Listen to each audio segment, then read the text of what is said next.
একটা জিনিস আমার মনে হয়েছিল, আমি নিজে আয়েলার পর সুন্দরবনের প্রত্যন্ত অঞ্চলে ঘুরেছি, উত্তর চব্বিশ পরগনা থেকে দক্ষিণ চব্বিশ পরগনা।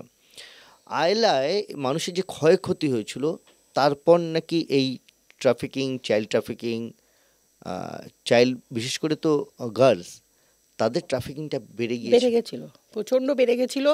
এবং শুধুমাত্র নট অনলি ফর প্রস্টিটিউশন, ওখানে দিল্লিতে আমি প্রচুর রেড করেছি, প্রচুর ভিকটিম উদ্ধার করেছি, আসামিও তুলেছি।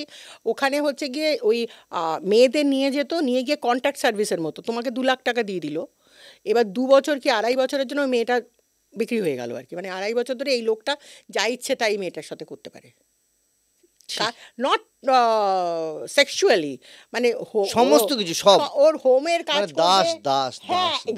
এক্স্যাক্টলি সেই রকম করতে পারে। এরকম কিন্তু প্রচুর কেস হয়েছে, এবং এতে কিন্তু বাবা মারাও ইনভলভ, কারণ বাবা মাদের টাকা পাঠায় এই দালালগুলো, টাকা পাঠায়, বাবা মারা ইনভলভ হয়। যখন টাকা বন্ধ করে দেয় দালাল, তখন এদের মনে দুঃখ হয়, তার আগে কিন্তু এদের দুঃখ হয় না যতক্ষণ টাকা পায়।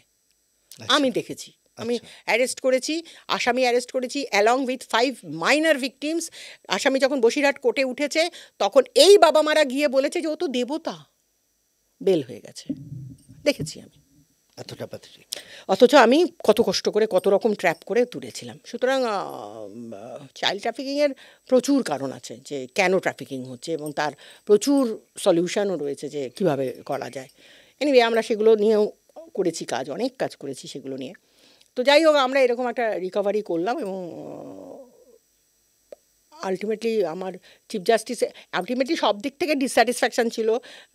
মেয়েটা খুশি হয়নি, মেয়ের বাবা মা খুশি হয়নি, তারা আমার উপর অ্যাটাক করেছিল। হ্যাঁ, কেননা মেয়েটাকে যখন আমি কাকদ্বীপ কোর্টে তুলেছিলাম, মেয়েটা তখন বলেছিল বাবার কাছে যাব না। তখন ওদের ধারণা হয়েছিল আমি ওকে প্রিপারেশন দিয়েছি এসব কথা বলার জন্য। ওরা তখন গ্রামের লোক নিয়ে এসে আমার গাড়ি আটকেছিল, আমি সাহেবকে ফোন করি, সাহেব রেস্কিউ করে আমায়। ওরা ভেবেছিল যে আমি এসব করাচ্ছি, যেহেতু ও মেয়েটাকে পাচ্ছে না। কিন্তু ওরা কেন এরম ভেবেছিল আমি জানি না। আমি হোমেই রেখেছিলাম, মেয়েটি হোমে ছিল। পরে মেয়েটির বিয়ে হয়ে গেছে, হ্যাঁ বিয়ে হয়ে গেছে, এবং তারপরে আমাকে ফোনও করেছে, তোমার জামাইয়ের সঙ্গে কথা বলো, এরকমও বলেছে। তো তবে হ্যাঁ, আমাকে এটা বলেছিল যখন আমি হোমে ওর সাথে কথা বলতে যেতাম, দেখা করতে যেতাম, তখন বলেছিল, আচ্ছা তুমি এত সুন্দর শাড়ি পরে পরে ঘুরে বেড়াচ্ছ, অথচ দেখো আসামিরা দেখো ঘুরে বেড়াচ্ছে, বেল হয়ে গেছে, আমি দেখো আটকে আছি, তুমি বলো আমার তুমি কী লাভ করেছো? সত্যি আমার উত্তর ছিল না। ধাক্কা খেয়েছিলেন? উত্তর ছিল না আমার কাছে। না, আমি যতবার ভিকটিমের সাথে খুব বেশি ইনভলভ হয়ে যাই, না কারণ আমার মেয়ে আছে। তো আমার কাছে কখনোই কোনো ভিকটিম এসে বলেছে যে আমার মেয়ে হারিয়ে গেছে, আমার মেয়ে আটকে গেছে, আমার তখনই আমার মনে হচ্ছে আমার মেয়ে বাবাইয়ের মুখটা, আমার মেয়ের মুখটা, যে ওরকম একটা ছোট্ট খুপড়ি জানলার মধ্যে মেয়ে তাকিয়ে বসে আছে, যদি কোনো দিন রিলিফ পায়।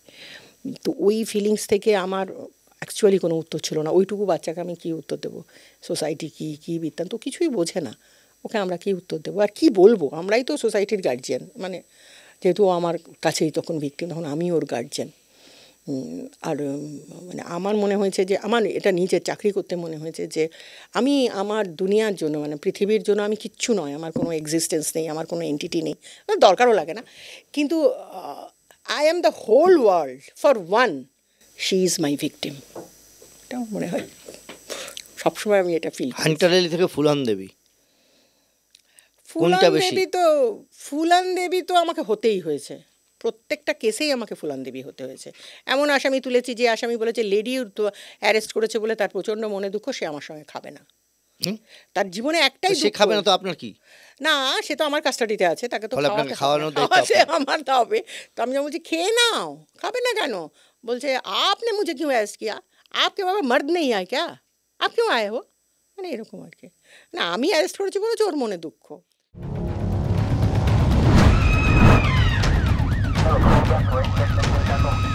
Negative, okay, that's further.